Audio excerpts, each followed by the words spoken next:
Независимость – это бесконечная тема, поэтому о ней надо говорить. А что касается событий, ну да, я училась, была слушательницей высшей партийной школы. Это был декабрь 86-го года. Нас сняли с занятий. Мы были чуть постарше, чем студенты. И сказали, пожалуйста, вы идите на площадь. Партшкола находилась рядом с Домом правительства. И там, успокойте молодежь. Вроде вот какие-то там выступления несознательной молодежи. Но на самом деле это оказалось не так. Да, мы были на этой площади. Это слушатели высшей партийной школы 86-го года. Если кто слушает, они вот поддержат.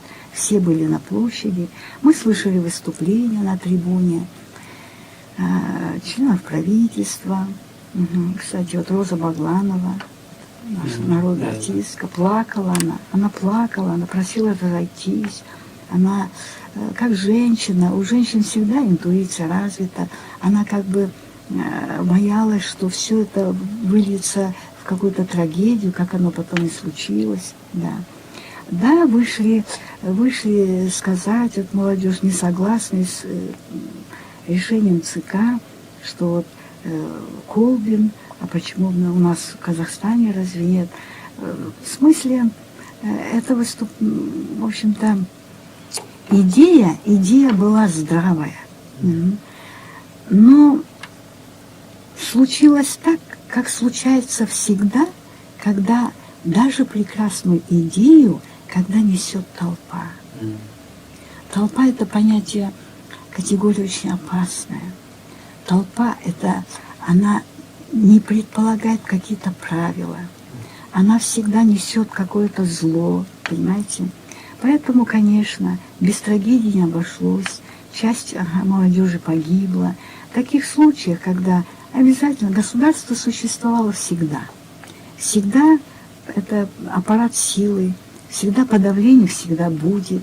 Это было не только в Алмате, это было всегда в истории. Какое-то выступление несанкционировано, оно всегда будет подавляться.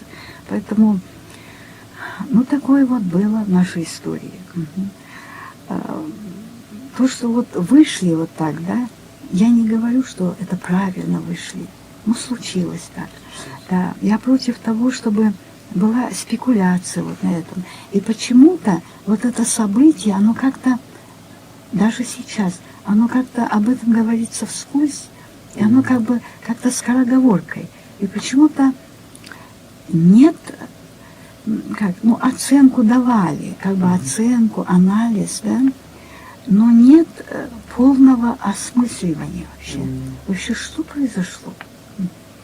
Даже об этом, мне кажется, надо говорить в школах. Надо все-таки, нужна какая-то работа, понимаете, по этому поводу. Потому что это наша история. Из песни слова не выбросишь, да, не выкинешь, да. Это наша история. Да, это было. Поэтому мне немножко даже вот досадно, что мы говорим, допустим, о войне, да, мы говорим там о каких-то вот таких трагических, о трагедии нашего народа, там, 30-е годы, да, об этих событиях всегда как-то чуть-чуть. Может, есть какая-то причина в этом? Я считаю, вообще, истина, она всегда должна все-таки, человек должен все-таки стремиться докопаться до истины. Да. Важно все-таки говорить о том, чем были одержимы, почему это произошло. Пусть будет больше мнений, пусть молодежь хотя бы задает вопросы. Сейчас и вопросы не задает молодежь. Да. Я, кстати, в то время я имела неприятности. Я, учась там в школе, я проходила вот практику в «Казахстанской правде». У меня там были конфликты внутри редакции, внутри самой партшколы. Я, кстати, закончив с отличием высшую партийную школу, меня ректорат оставлял на кафедре философии. Я с отличием закончила, но тогда был ЦК, и поэтому это утверждение проходило в ЦК, и я не прошла, потому что, как мне объяснили, вот эти кандидатуры лично рассматривал Колбин. И он сказал, я не против, но хотя бы интернациональная была семья у нее. Понимаете? И я не прошла, а вместо меня прошел другой кандидат. У него, он казах, Жолмбет Байш, юрист. А у него жена была немка. Вот, пожалуйста, да. Вот такое было. Это отголоски декабрьских событий. Я, кстати, видела и Колбина. Была на съезде журналистов, 7-й вроде съезд журналистов, я была участницей, он выступал там. Он не скрывал, он говорил, да, насилие было. Ну, я, говорит, я солдат партии.